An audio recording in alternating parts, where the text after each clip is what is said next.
नमस्कार। आज हम लोग बिहार का करंट देखेंगे। बिहार के करंट में कुछ विधानसभा अध्यक्ष और विधान परिषद के अध्यक्ष और जो विपक्ष के नेता हैं उनको देखेंगे, और सबसे प्रमुख हम लोग आज वन देखेंगे और बिहार के जो अधिकारी हैं उनके बारे में जानेंगे कि कौन कौन से किस पद पे हैं, उनके बारे में थोड़ा आज हम लोग जानते हैं। तो सबसे पहले हम लोग शुरू करते हैं विधानसभा अध्यक्ष से। कौन है? अवध बिहारी चौधरी हैं। ये सिवान से सांसद हैं, आरजेडी के सांसद हैं। अवध बिहारी चौधरी विधानसभा अध्यक्ष हैं, वर्तमान में बिहार विधानसभा के अध्यक्ष हैं अवध बिहारी चौधरी। दूसरे स्थान पे हैं विधानसभा के उपाध्यक्ष। ये कौन है? ये महेश्वर हजारी हैं। कल्याणपुर समस्तीपुर में एक विधानसभा है, वहीं से ये विधायक हैं और ये जेडीयू के हैं। महेश्वर हजारी उपाध्यक्ष है। जैसे लोकसभा में अध्यक्ष और उपाध्यक्ष होते हैं, उसी तरीके से विधानसभा में अध्यक्ष और उपाध्यक्ष होते हैं। तो अवध बिहारी चौधरी अध्यक्ष हैं और महेश्वर हजारी उपाध्यक्ष हैं। फिर है विधानसभा के सभापति। कौन है ये? देवेश चंद्र ठाकुर। ये किस पार्टी के हैं? ये भी हैं जेडीयू के हैं। देवेश चंद्र ठाकुर विधान परिषद के सभापति हैं। उसके बाद है विधानसभा के उपसभापति। ये कौन है? रामचंद्र पूर्वे हैं। विधानसभा के उपसभापति कौन है? रामचंद्र पूर्वे। ये आरजेडी के विधान परिषद में सदस्य हैं। तो ये हैं उपाध्यक्ष। नेता प्रतिपक्ष विधानसभा, ये कौन है? सम्राट चौधरी। नेता प्रतिपक्ष विधानसभा कौन है? सम्राट चौधरी हैं। ये बीजेपी के हैं। आपको पता होगा कि हाल ही में इनको बीजेपी का अध्यक्ष भी बनाया गया है। तो सम्राट चौधरी विधान परिषद में विपक्ष के नेता हैं। फिर है विधानसभा के अध्यक्ष। कौन है ये? विजय कुमार सिन्हा। विजय कुमार सिन्हा विधानसभा में विपक्ष के नेता हैं। ये भी बीजेपी के ही हैं। इससे पहले ये जब बिहार में बीजेपी और जेडीयू की जब पार्टी थी तो ये विधानसभा अध्यक्ष हुआ करते थे, विजय कुमार सिन्हा। बिहार के महाधिवक्ता कौन है? पीके शाही हैं। अब महाधिवक्ता क्या होता है? आर्टिकल 165 के अंतर्गत महाधिवक्ता होता है, और ये उसी तरीके से होता है जैसे केंद्र में होते हैं या केंद्र सरकार के होते हैं अटॉर्नी जनरल। अटॉर्नी जनरल को ही मतलब हर एक राज्य में एडवोकेट जनरल या महाधिवक्ता कहा जाता है। ये उस राज्य का सरकार की ओर का वकील है। एक सिंपल भाषा में आप समझिए कि सरकार का वकील है। सरकार की तरफ से जो भी केस भारत के विभिन्न न्यायालयों में जाएगा वहाँ ये जाके लड़ेंगे, और ये है महाधिवक्ता। कौन है? भी पीके शाही। ये शिक्षा मंत्री भी रह चुके हैं पहले और बहुत बड़े लॉयर हैं। तो पीके शाही है महाधिवक्ता। राज्य महिला आयोग के अध्यक्ष कौन है? अश्वमेघ देवी। अभी हाल ही में इनको नियुक्त किया गया है। राज्य महिला आयोग के अध्यक्ष हैं अश्वमेघ देवी। पूर्व विधायक भी रह चुकी हैं अश्वमेघ देवी। बिहार अनुसूचित जाति आयोग के अध्यक्ष राजेंद्र कुमार हैं। अनुसूचित जाति आयोग, जनजाति नहीं, एससी शेड्यूल्ड कास्ट। एसटी हो जाता है शेड्यूल्ड ट्राइब, आदिवासी। तो एससी के कौन है? राजेंद्र कुमार हैं। उपाध्यक्ष कौन है? ललन भुइयाँ हैं। ललन भुइयाँ उपाध्यक्ष हैं, और ये जेडीयू के औरंगाबाद में एक कुटुंबा विधानसभा था, वहीं के ये पूर्व विधायक रहे हैं। ललन भुइयाँ उपाध्यक्ष हैं। बिहार के लोकायुक्त कौन है? न्यायमूर्ति श्याम किशोर शर्मा। लोकायुक्त हैं श्याम किशोर शर्मा। बिहार मानवाधिकार आयोग का अध्यक्ष कौन है? विनोद कुमार सिन्हा। मानवाधिकार, जैसे आपको पता होगा कि भारत सरकार का मानवाधिकार के अध्यक्ष कौन है? अरुण कुमार मिश्रा हैं। तो ये यहाँ बिहार में मानवाधिकार का अध्यक्ष कौन है? विनोद कुमार सिन्हा। ये भी कोई रिटायर्ड ही न्यायाधीश होते हैं, या जो फिलहाल रिटायर हुए हो, या 65 से 70 साल, 65 साल उनका रिटायरमेंट का है।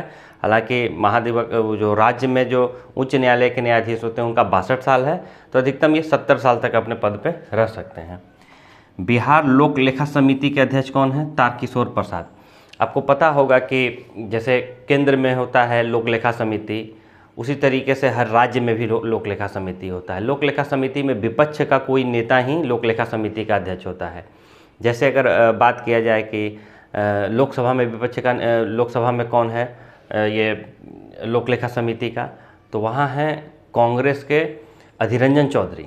तो यहाँ कौन है? तारकिशोर प्रसाद हैं। यहाँ तारकिशोर प्रसाद बीजेपी के हैं, और पूर्व में ये उप मुख्यमंत्री भी रह चुके हैं बीजेपी की ओर से।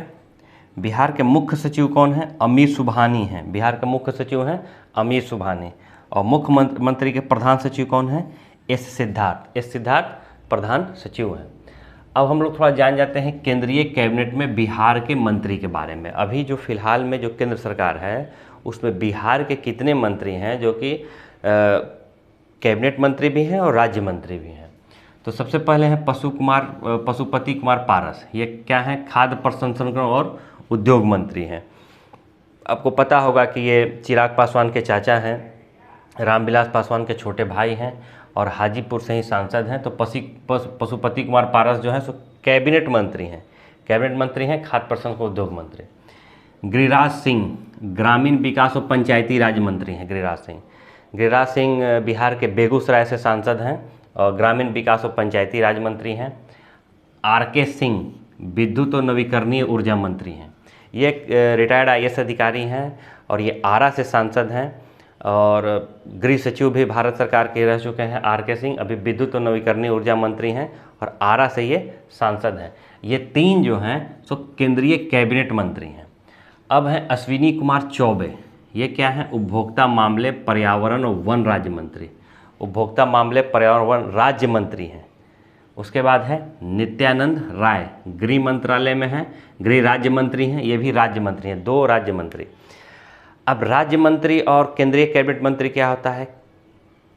कैबिनेट मंत्री कहने का मतलब है कि अपने विभाग में सर्वोच्च, जैसे अगर आपकी बात किया जाए गृह मंत्री की, तो गृह मंत्री हैं अमित शाह। लेकिन इतना बड़ा मंत्रालय है कि उसको एक व्यक्ति तो देख नहीं सकता, तो उनके सलाह के लिए उनके सहयोग के लिए एक व्यक्ति होते हैं राज्य मंत्री।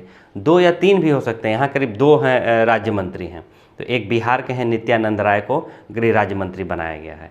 ये कैबिनेट के इनको का दर्जा नहीं दिया था। जब कैबिनेट की मीटिंग होती है तो ये नहीं जाएंगे, ये जब मंत्रिमंडल की मीटिंग होगी तब ये जाएंगे।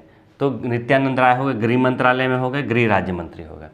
अब हम लोग देख रहे हैं बिहार वन 2021, बहुत इंपॉर्टेंट है, आने वाले एग्जाम में ये काफ़ी पूछा जाता है बिहार के वन के बारे में।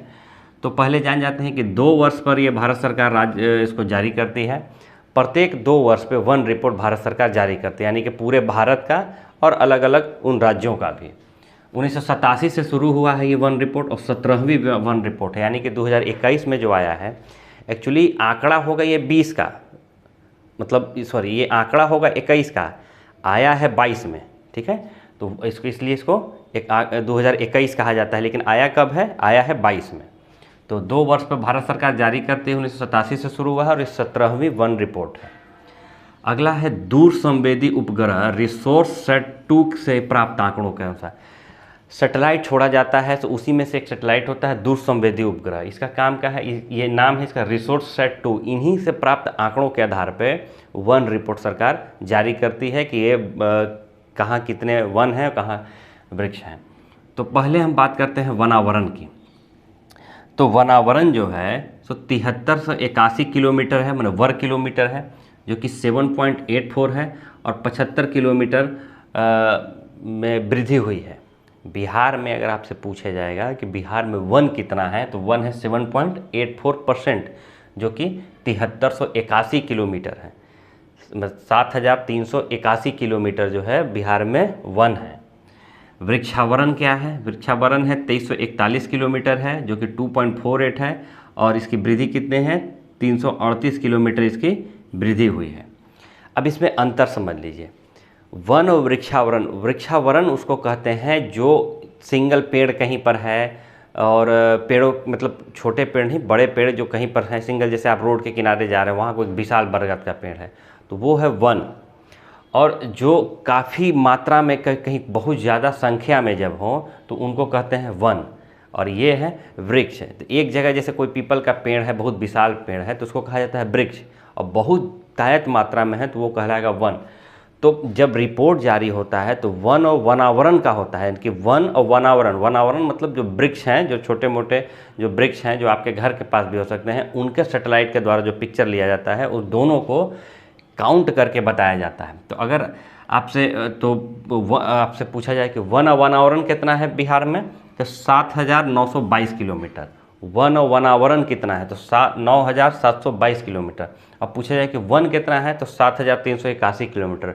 अलग पूछा जाए कि वृक्षावरण कितना है तो 2381 किलोमीटर। अब आपको दोनों याद करने की ज़रूरत नहीं है, तीनों। आप या तो इसे याद कर लीजिए या इसे याद कर लीजिए, इन दोनों को जोड़ के ये आ जाएगा, या इसको याद कर लीजिए और इसमें से इसको घटा दीजिएगा तो ये आ जाएगा। तो यानी कि 3 में से कोई आप एक याद रखिए, दोनों निकल जाएगा। उसी तरीके से वन आवरण का प्रतिशत कितना है बिहार में, तो 10.32% है वन और वन आवरण का प्रतिशत।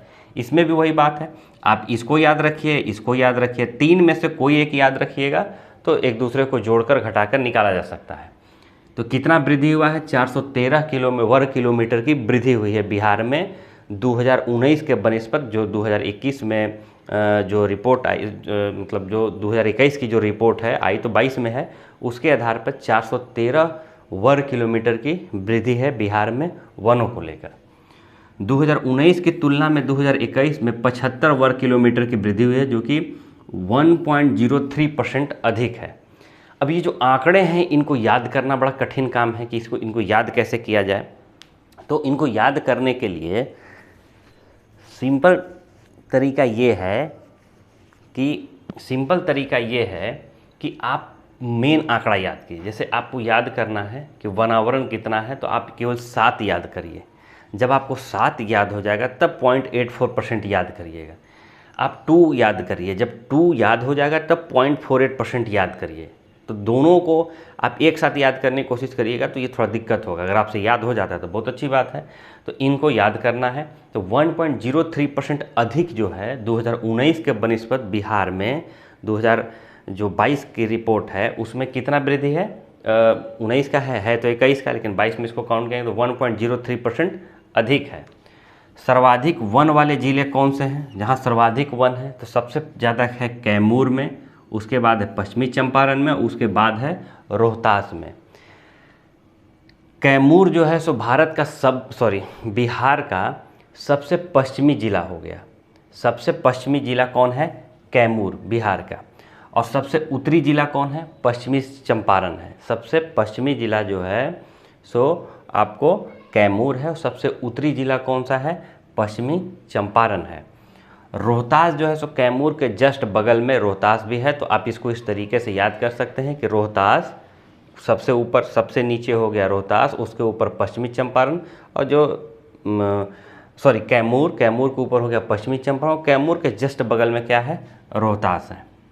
सबसे कम वन वाले जिले शेखपुरा है, अरवल है और जहानाबाद है। अरवल और जहानाबाद साथ में ही हैं। जहानाबाद के बारे में एक और सवाल देता है कि वन विहीन जिला कौन है। तो अगर वन विहीन जिला देता है तो आप कहेंगे जहानाबाद। बिहार में एक जिला है ऐसा जहां वन है ही नहीं, तो वो है जहानाबाद। सर्वाधिक प्रतिशत वाले जिले जो हैं, सबसे ज़्यादा हुआ है कैमूर में 31.56% है, जमुई में 21.39% है, और नवादा में 20.72% है।